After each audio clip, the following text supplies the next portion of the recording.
तो गाइज अगर आप में से कोई भी बार्सिलोना फैन है तो आपके लिए ये पिछले कुछ दिन ये बहुत ज़्यादा डिफिकल्ट रहे होंगे कि यार देखो एक तो सीज़न उतना अच्छा गया नहीं। उसके बाद जावी भैया ने अनाउंस किया कि भाई मैं रह रहा हूँ। उसके बाद बार्सिलोना ने अच्छा खेला। उसके बाद सब कुछ बॉटल करने के बाद सब बहुत बुरा चीज़ें हुआ यार। बार्सिलोना वो पीएसजी वाला UCL loss and everything, after that losing the La Liga and after that guys वो जो जावी ने एक स्टेटमेंट दे दिया जिसकी वजह से he was sacked from the club. मतलब बेसिकली लापोर्टा ने हटा दिया कि भाई तुमने सच बोल दिया है हमारी फाइनेंशियल सिचुएशन के बारे में, तो तुम्हें हम हटा देंगे। खैर एनीवेज गाइस, आप लेट बायगॉन्स बी बायगॉन्स। यार जावी भैया के साथ तो बहुत बुरा हुआ, लेकिन चलो अब हम लोग देखते हैं कि यहाँ से हमारा क्लब क्या करने वाला है, क्या प्रोग्रेस करने वाला है बार्सिलोना। तो उसी टाइम फिर खबर आने लगती है कि यहाँ पे हांसी फ्लिक जो है, जो बायर्न म्यूनिख के मैनेजर थे, उसके बाद इस वर्ल्ड कप के लिए जर्मनी के भी मैनेजर थे, वो बार्सिलोना जॉब का वेट कर रहे हैं and he is the best candidate to replace Xavi यहाँ पे। तो लापोर्टा को वो पसंद आ गया और लापोर्टा भैया ने बोला okay we will bring Hansi Flick to the club. अब गाइस हांसी फ्लिक का नाम सुन के हर बार्सिलोना के फैन में थोड़ा सा डर तो रहता है। क्यों? क्योंकि वो 8-2 वाला लॉस इतना डेंजरस हुआ था गाइस उसमें। अरे बाप रे बाप, मतलब जैसे धोबी कपड़े धोता है ना वैसे ही धोया था बायर्न म्यूनिख ने। 8-2 मतलब रुला दिया था उस दिन सबको। लेकिन क्या करे गाइस, वो पुरानी बात हो गई। अब हांसी फ्लिक इधर आ चुके हैं। अब यहाँ पे 8-9 गोल मारने वाला एक टीम बनाइए, हांसी फ्लिक भैया टैक्टिक्स बैठाइए और मजा आने वाला है। तो खैर गाइस, आज का वीडियो में हम लोग ये डिस्कस करेंगे कि how will Barcelona line up under Hansi Flick. Barcelona के पास क्या ऑप्शंस है, हांसी फ्लिक किस तरीके का फुटबॉल खिलाते हैं, और यहाँ पे कौन वाले प्लेयर्स हांसी फ्लिक को साइन करने चाहिए, प्लस जो ऑलरेडी प्लेयर्स जो है स्क्वाड में एग्जिस्टिंग उनके साथ हांसी फ्लिक क्या क्या कर सकते हैं। तो चलिए शुरू करते हैं। सबसे पहले गाइस मैं आपको ये बता देता हूँ कि हांसी फ्लिक किस तरीके की फुटबॉल खिलाते हैं। अब गाइस अगर आप बायर्न म्यूनिख में उनका गेम देखेंगे तो he plays the German football guys, एकदम रूडलेस फुटबॉल। मतलब ओपोनेंट को चांस ही नहीं देना है, मतलब मारो मारो मारो, attack attack attack, press high up the pitch, win the ball high up the pitch and score from there. यहाँ पे हांसी फ्लिक का यही रहा है बिल्कुल मेंटालिटी, चाहे वो बायर्न म्यूनिख में हो चाहे वो जर्मनी में हो। अब गाइस वर्ल्ड कप के लिए उनको ज्यादा टाइम नहीं मिला था प्रिपेयर करने का with the squad and all, तो आप बोल सकते हैं कि didn't perform that well. But Bayern Munich में ही वाज रूथलेस गाइस, सब टीम को मार मुर के उड़ा दिया। यूसीएल जीत गए, बार्सिलोना को एकदम बिल्कुल बहुत गंदे तरीके से मारा, और गाइस फाइनल में भी बहुत अच्छा खेल के जीते। लेकिन एनीवे उनका मेन टैक्टिक यही है, you play long balls, you play direct football. आपको बॉल मिला है आप डायरेक्ट जाके अटैक करिए। ये नहीं कि जब जल्दी से बिल्डअप करिए, ये करिए वो करिए, नहीं, फट फट अटैक करिए, फट फट काउंटर करिए और आप बॉल को आगे फेंकिए। जितना हो सकता है आप बॉल को मूव अप करिए अप द पिच, उतना आपको बेटर होगा। That is what Hansi Flick believes. अब इसके वजह से उनका जो डिफेंस है उनको कई बार प्रॉब्लम होता है गैस, कितने बार वो ज्यादा गोल्स भी खा जाते हैं। लेकिन उनका इस टाइप का फुटबॉल नहीं है कि वो 1-0 2-0 जीतने में बिलीव करते हैं, नहीं, वो 1-0 2-0 नहीं। He is a manager that believes कि यार उनको मैच जीतना है तो 3-1 3-2 भी जीते दैट इज बेटर, 4-3 भी जीते दैट इज बेटर। और यहाँ पे वो ये नहीं चाहते कि किसी उनका टीम एक गोल मारे, नहीं, he wants to be ruthless, he wants to finish every ball. उनका रहता है to be perfectionist up the pitch. उनका सब प्लेयर्स लोग को वो ये समझाते हैं कि आप आगे गए हैं तो आपको फिनिश करना ही करना है। अब देखो कई बार ये कोच का मेंटालिटी लाइक एक टीम को बहुत आगे ले जाता है और कई बार ये बैकफायर भी कर जाता है। लेकिन when we see Hansi Flick Bayern Munich, ये कोच बहुत डेंजरस था भाई। बायर्न म्यूनिख में सबको मारा है इसने। एनीवे गाइस, अब बार्सिलोना के प्ले स्टाइल पे आ जाते हैं। अब सब तो जानते ही है भाई, बार्सिलोना इन्वेंटेड टिकी टाका, वो क्विक पासिंग, ड्रिबलिंग, वो सब चीज़, उसके बाद वो ब्यूटीफुल प्ले एंड एवरीथिंग। लेकिन सबसे इंपॉर्टेंट चीज़ क्या होती है टिकी टाका में? बिल्डअप्स, जो बार्सिलोना सबसे ज्यादा करती है। ला लीगा में कोई भी टीम को उठा के देख लीजिए, सबसे ज्यादा पोजीशन बार्सिलोना रखती है पूरे वर्ल्ड में। इनफैक्ट अगर आप देखेंगे कोई टीम अगर बार्सिलोना से ज्यादा पोजीशन रखती होगी तो हो सकता है मैनचेस्टर सिटी, बट वहां पे भी पेप का फिलॉसफी वही रहा है, पोजीशन बेस्ड फुटबॉल। तो यहाँ पे जो बार्सिलोना करते हैं buildup, that is exactly opposite of what Hansi Flick does. Hansi Flick buildup में ज्यादा बिलीव नहीं करते। He is like direct buildup करो, क्विक बिल्डअप करो। वो स्लो बिल्डअप जो बार्सिलोना करते हैं, left to right pass setup करते हैं, टीम को मूव करने के एक तरफ से दूसरी तरफ कोशिश करते हैं, और उसके बाद बीच में गैप ढूंढते हैं कि कहीं से कोई गैप एक्सपर्ट हो जाए, नहीं।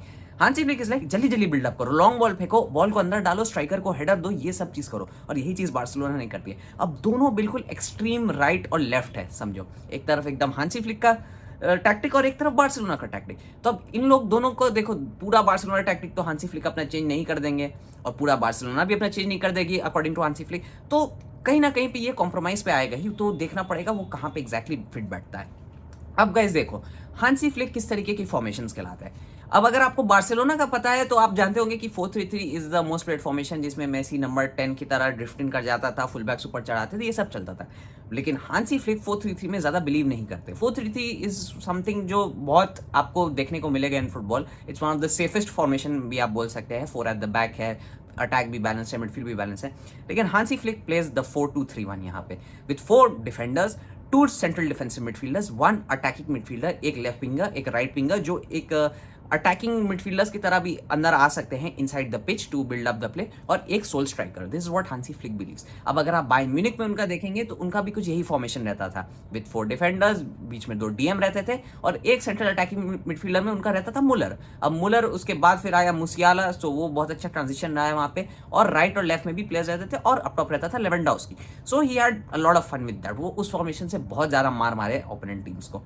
अब यहाँ पे देखो, क्या बार्सिलोना 4-2-3-1 खेल सकती है? Yes, Barcelona can play the 4-2-3-1, क्योंकि वो इस टाइप का फॉर्मेशन है कि इस फॉर्मेशन में आप अगर देख रहे होंगे अपने स्क्रीन पे, इसमें बहुत ज़्यादा ट्राइंगल्स बनते हैं और ये triangles are very important for the buildups. वो इधर उधर आप देख रहे हैं, वो डीएम और कैम का ट्राइंगल, उसके बाद वो लैम लेफ्ट बैक और एलडीएम का ट्राइंगल, तो बहुत ज़्यादा ट्राइंगल्स है इस प्ले में, तो ये बिल्डअप्स के लिए बहुत ज़्यादा इफेक्टिव हो सकता है। तो मेन चीज़ क्या है कि जब बार्सिलोना में हांसी फ्लिक आएंगे तो वो अपने हिसाब से प्लेयर्स को सेटअप करेंगे। अब अगर आप बार्सिलोना का ऑलरेडी जो सेटअप है उसमें देखेंगे तो आपके पास 4 सेंटर बैक्स बहुत अच्छे हैं। यहाँ पे आपके पास क्रिस्टियनसन है, अराउहो है, कुंडे है, और उसके बाद यहाँ पे इनिगो मार्टिनेज भी है, तो आपके पास 4 वर्ल्ड क्लास सेंटर बैक्स है। उसके बाद फुल बैक्स में आपके पास कुंडे भी फुल बैक खेल सकता है, अराउहो भी फुल बैक खेल सकता है, कैंसेलो बार्ले तो है ही, और गैस अपना यूथ अकेडमी से भी कोई एक आध प्लेयर लिया जैसे हेक्टर फोर्ट वगैरह, तो वो बहुत सारे ऑप्शन आपको मिल जाते हैं। अब गैस मेन कहाँ पे मसला आता है एग्जैक्टली यहाँ पे, जो वो डीएम पोजीशन है, द 2 डीएम पोजीशन। अब देखो गाइस, यहाँ पे फ्रेंकी डियोंग को जब सिंगल पिवट खिलाने का कोशिश किया गया था बार्सिलोना में, so he was not that effective. क्यों? क्योंकि De Jong is not a ball winning kind of a midfielder. वो इस टाइप का मिडफील्डर है जो गेम को बीच से चला सकता है, he can transfer the ball up the pitch, वो बॉल लेके भाग सकता है, उसका passing accuracy is very good and everything. लेकिन बॉल विनिंग मिडफील्डर होना एक मिडफील्ड में in a team is very very important, और यहाँ पे ये काम नहीं कर सकता है फ्रेंकी डियोंग, जिसकी वजह से हमने देखा कि जावी कितना बार क्रिस्टियनसन को हाई अप द पिच खिला के एक डीएम की तरह डबल पिवट में खिला के अलॉन्ग विद फ्रेंकी डियोंग खिलाया था उसने, तो कितना बार वो चीज़ इफेक्टिव हुआ। लेकिन यहाँ पे what Hansi flick will be doing, he will be getting a proper CDM. अब देखो, बात चल रही थी गिडो रॉड्रिगेज की, लेकिन वो अभी फॉलो आउट हो रहा है। आई थिंक हांसी फ्लिक को वो प्लेयर ज़्यादा पसंद नहीं है, और कई बार तो ये रूमर में आ रहा था कि यार किमिच आ सकता है Barcelona, he is very interested. लेकिन अभी कुछ टाइम पहले ही ये खबर आई है कि Kimmich is not very much interested in Barcelona because of the salary thing. तो अब देखो, जो हाथ में है उसको लेके तो चलना ही है, लेकिन और भी कुछ अगर हांसी फ्लिक यहाँ से प्लेयर लाना चाहे तो वेरी गुड, क्योंकि वो जो डीएम पोजीशन है, एक तरफ अगर आप फ्रेंकी खिला देंगे, दूसरी तरफ में आप खिला देंगे एक अच्छा बहुत स्ट्रॉन्ग डीएम जो हमेशा पीछे रहेगा, तो somewhat like I would say चौमेनी जैसे रियल मैड्रिड में जो काम करता है, कैसेमीरो जैसे पहले काम करता था, क्योंकि बुस्केट्स टाइप का प्लेयर तो आपको मिलेगा नहीं। तो एक बॉल विनिंग मिडफील्डर अगर आप रख देंगे, एक स्ट्रॉन्ग डीएम, तो वो आपका बहुत ज़्यादा आपका डिफेंस को भी सॉर्ट कर देगा, डिफेंस में भी काफ़ी हेल्प कर देगा, वो ट्रांजिशंस में भी हेल्प कर देगा for the ball to play the ball higher up the pitch. Frenkie अपना काम कर सकता है बॉल वॉल आगे ले जाने का, अलॉन्ग विथ हिम गाइज वहाँ पे गुंडोगान खेल सकता है, गावी खेल सकता है, you have a lot of options over there. लेकिन अब गाइस आ जाते हैं मेन खेला में, जो अटैक में मेन खेला होता है फ्लिक का, वो क्या चीज़ होता है। अब देखो, स्ट्राइकर एक अप टॉप तो रहेगा ही, राइट और लेफ्ट में तो मैंने आपको बता दिया कि उनका एक विंगर टाइप का सिस्टम रहता है, जहाँ पे वो विंगर्स भी हो सकते हैं जब जरूरत पड़ेगा, तो जो बीच के जो मिडफील्डर्स है वो उन स्पेसेस को एक्सप्लॉइट कर सकते हैं, या फिर वो विंगर्स लोग अंदर भी आ सकते हैं जब तो जो फुल बैक्स लोग जब ऊपर चढ़ेंगे तो वहाँ पे वो स्पेसेस भी एक्सप्लॉइट हो सकते हैं। तो अब ये जो left attacking mid, right attacking mid, या आप इसको लेफ्ट विंग राइट विंग बोल सकते हैं, तो ये भी बहुत ज़्यादा इंपॉर्टेंट होते हैं हांसी फ्लिक के गेम में।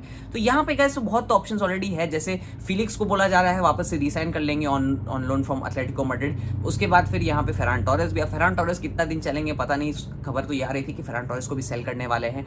दूसरी तरफ गाइस यहाँ राइट की तरफ आ जाएंगे, आपके पास रफीनिया है, लामिन यामाल है, तो आपके पास वो भी बहुत सारे ऑप्शंस है वहाँ पे, तो आप किसको किसको खिला सकते हैं। तो फ्लिक अगर चाहे यहाँ पे तो और भी किसी को लेके आ सकते हैं। लेकिन गाइस अब जो मेन मैं बताने जा रहा हूँ, ये फ्लिक का गेम में बहुत ज़्यादा इंपॉर्टेंट होने वाला है, वो जो सेंट्रल अटैकिंग मिडफील्डर का पोजीशन है। अब देखो, फ्लिक जो 4-2-3-1 कहलाते हैं, उसमें जो मेन जान होता है, उसमें जो मेन बॉल क्रिएटर होता है, जो मेन गेम रनर होता है, that is the central attacking midfielder. 4-2-3-1 का फॉर्मेशन में ये सेंट्रल अटैकिंग मिडफील्डर बोल सकते हैं, या फिर एक नंबर 10 बोल सकते हैं आप इसको, बिहाइंड द स्ट्राइकर खेलने वाला प्लेयर बोल सकते हैं, जो भी, ये प्लेयर बहुत ज़्यादा इंपॉर्टेंट हो जाता है। और फ्लिक के हाल में अगर आप देखेंगे तो वहाँ जर्मनी में वो मुसियाला को खिला रहा था ये रोल, बायर्न म्यूनिख में Muller was the main guy for that, और यहाँ पे बार्सिलोना के पास एक प्लेयर बहुत ज़्यादा अच्छे से तैयार है, और वो है फर्मिन लोपेस। अब गाइस फर्मिन लोपेस के बारे में तो हम उतना बात नहीं करते क्योंकि गावी पेड्री चलता रहता है, लेकिन Fermin Lopez has been phenomenal for Barcelona.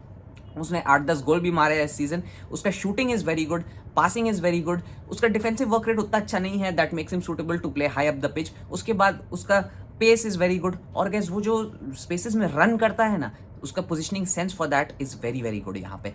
तो Fermin Lopez can be the best player in Hansi Flick's game. यहाँ पे जो सेंटर से खेलेगा वो बॉल बनाएगा, गोल्स भी मारेगा। उसका शूटिंग तो आपने देखा होगा, उसका फर्स्ट गोल जो आया था against real Madrid, that was a cracker, अगर आपको याद होगा। और बाकी भी जो फर्मिन लोपेस गोल्स मारता है दे आर ऑल क्रैकर्स, वो बहुत ज़्यादा सिंपल गोल्स मारता नहीं है। तो Fermin Lopez will be very very important for Hansi Flick. अब यहाँ पे भी अगर फ्लिक चाहे तो एक और कोई बहुत एक्सपीरियंस प्लेयर साइन कर सकता है, लेकिन टू बी फेयर अब जब ला मासिया के साथ अगर आपको काम करना है, so you have to give chance to players like these, like Fermin Lopez, Pedri, Gavi, ये सब तो रहेंगे। और अगर गाइज अगर आपको चाहिए कि यार थोड़ा एक्सपीरियंस वाला बंदा चाहिए तो गुंडोगन को आप खिला दो वहां पे। गुंडोगन भी वो काम कर सकता है, वो नंबर 10 की तरह खेल सकता है, वो बॉल बनाएगा, गोल मारेगा, सब चीज कर सकता है। प्लस उसके बाद वो फ्लिक के अंदर खेला भी है जर्मनी में। एंड गुंडोगन को हमने देखा है गाइज वो कितना क्रेजी खेल सकता है when he is free to move high up the pitch. अब इस सीजन तो उसको बहुत डिफेंसिव वर्क रेट्स भी था उसके ऊपर, लेकिन बहुत ज्यादा डिफेंसिव ड्यूटीज अगर उसको नहीं मिलेगा तो आगे जाके वो अपना मजा से खेल सकता है। और अब टॉप तो गाइज यहाँ पे रहेगा Lewandowski for another season, and along with him Vitor Roque should be getting more chances guys. Vitor Roque please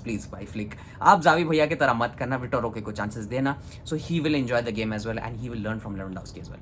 so खैर गाइज मुझे तो यही लगता है कि हांसी फ्लिक ऐसे ही सेटअप करने वाला है बार्सिलोना को 4-2-3-1 का वे में। उसके बाद इसमें ये जो फॉर्मेशन है ये बहुत ज़्यादा फ्लेक्सिबल है, इसमें काफ़ी ज़्यादा चेंजेस हो सकते हैं एज पर द मैनेजर, वो जो भी चाहता है। लेकिन देखने में बहुत इंटरेस्टिंग होगा कि फ्लिक किस प्लेयर्स को साइन करता है। जैसे काफ़ी ज़्यादा रूमर्स आ रहे थे इधर उधर प्लेयर्स के, लेकिन लेट रूमर्स भी रूमर्स, जब फाइनल साइनिंग रहेगी तब हम उन पर जरूर से बात करेंगे। खैर guys anyways that being said मैं इस वीडियो को यहीं पे एंड करता हूँ। अगर आपको वीडियो पसंद आई तो वीडियो को लाइक कर दीजिए, चैनल को सब्सक्राइब कर दीजिए, और गाइस हम मिलेंगे आपसे बहुत जल्द अगले वीडियो में। तब तक के लिए the sports genius over and out.